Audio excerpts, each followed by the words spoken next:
1951 Hudson Hornet. Well, 11 years ago this car was a complete basket case.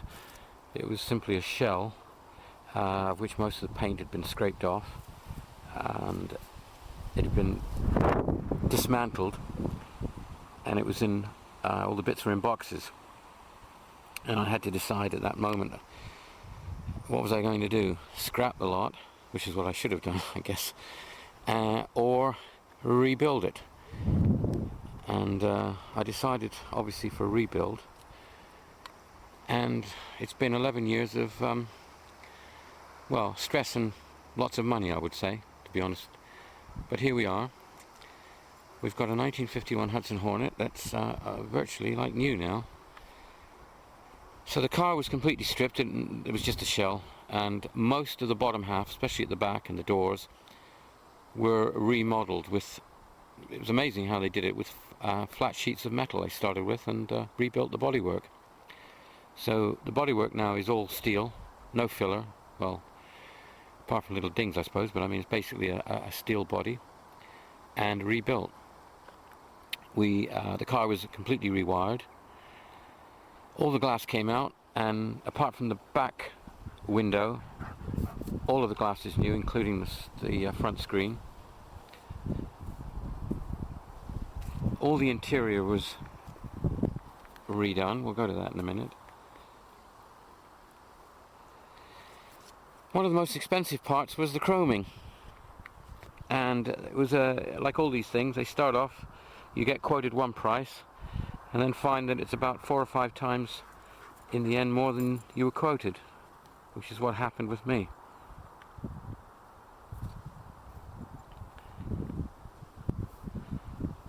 So all of the chrome's been re-chromed, all the parts, and as you can see here, it's all beautiful. Now the interior, let's have a look.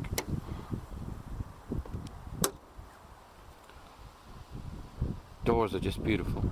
This is not the original color, and in fact I chose these colors about 8 years ago, before I decided actually to have the top half of the car brown. I did decide in the beginning just to have the whole car yellow, and as it happened, the interior has worked really well with the outside. The little grab handles, they were missing when I originally bought the car, so the ones that are there actually came from a Rolls-Royce. Of course it's had a new headlining. All the interior lights work. I particularly like the way the guy upholstered the sun visors.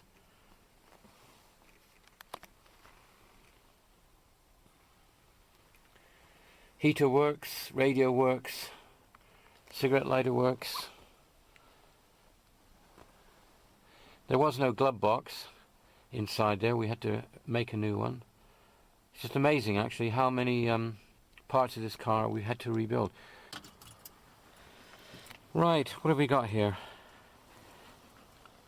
Handbrake, starter button, heat, fan, speedo of course. This used to work, this switch here, used to work the vacuum wipers, but we did away with the vacuum wipers and converted them to electric. I actually managed to find a 6-volt old BMW 6-volt wiper motor, which was new old stock, so it was new, so we fitted that, and we put a switch for the wipers down here. That's the cigarette lighter, which actually works. That's the ignition, of course. You turn it on and then push the button. We've got a choke. We did away with the automatic choke, and it's we've got 2 cables coming off of this, which work a choke on both of the carburetors. So it's a bit awkward really. You pull it out and then do the starter, but at least the manual choke is a lot better than the old automatic choke. And down here, though this is a little bit awkward, because I can't even find it, somewhere out here, is a button that works the washers. So we've got a washer system. There again, it was from a Volkswagen Beetle with a reservoir and a pump on it with 6 volt. Down here is also the lever that you pull to release the bonnet release, hood release. This is the indicator. And then of course we've got it's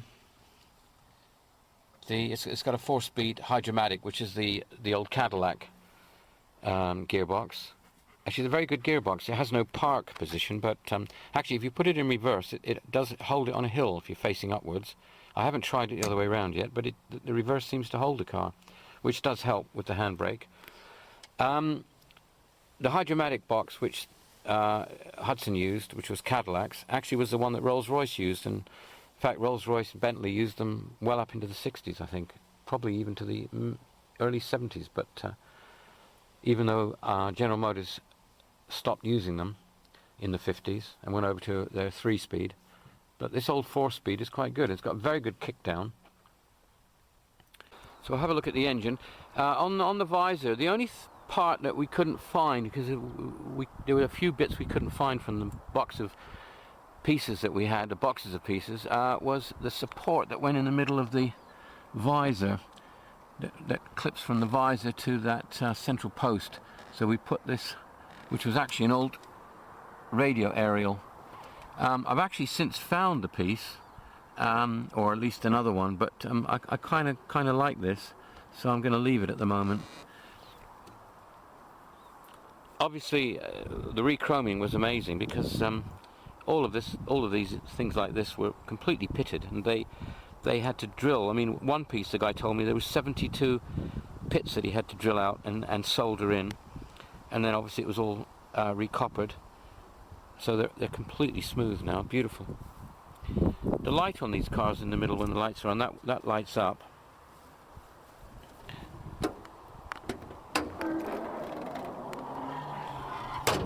So we've got the Twin H, which is a dual carburetor engine. I think it's 5,200 cc, this engine, straight 6. Twin carbs, as I say, which at the moment are set up really nice, and it all works well. Funny thing on that, there is no shroud on the fan here, and I've seen some other videos and pictures of cars, and they don't seem to have one either. I don't know if anyone knows about whether they came with a shroud, but you have to. We painted the tips of the blades white just in case, because it's a bit dangerous when you got the engine running and you open the bonnet up. The manifold was absolute crap, and basically we tried to repair it, but it was falling apart, so I had to have a new one, a stainless steel tubular one made, as you can see. That's the exhaust manifold. The inlet manifold's okay.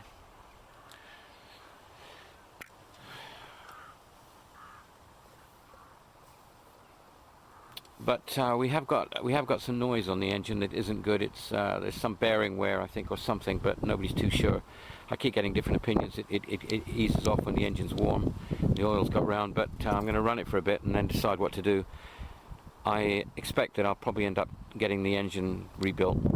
I have got a new head for this, aluminium head, which in its day was a kind of racing head. Improved the performance a bit. I may fit it. So we may take the engine out or whatever and rebuild it, especially now as everything else seems to be new. There is another part of the car which we did that looks really good. I'll just show you that. So this is the boot, or the trunk. A little bit of mess in here, but I've had it all carpeted out and had a cover made for the spare wheel. The spare wheel is actually a new tyre as well, so it's a radial. The tyres are radials, brand new, and I got 5 of them. We put a bit of cardboard on the top. Sorry, I've already accumulated a little bit of junk, which I shouldn't have done, as I've only had the car back from restoration for 2 days. But the boot has had new cards put in the side here, and at the back all round, and it's been lovely carpeted, all to match, beautiful. So it's really nice.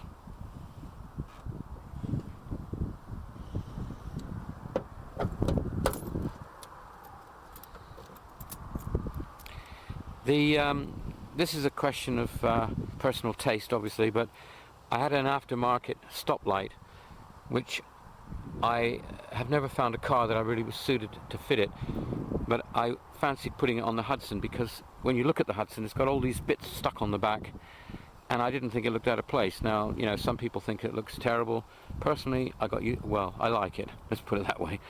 And it lights up with a stoplight, and it says stop. Makes the car a little safer, and if you don't know the car, you wouldn't know that it didn't come with it originally, because it certainly, I think, seems to fit in with the car very well.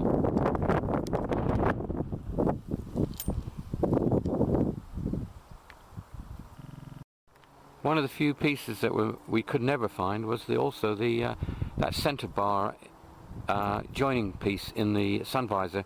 So we had one made, or we made one and welded it, and that's why it's painted rather than chrome, which it would have been originally. And then I decided, oh dear, I think I'll have that stripe put down the center part of the bonnet or hood. There again, personal taste. I was a bit dubious at first, but I've grown to like it now, and I shall leave it there. But basically, I'm going to drive the car now, and drive it as much. I've done about 150 miles in it in 2 days, and I'm going to keep driving it and see how it goes, and then do something with the engine probably in a week or two, maybe. So there we go.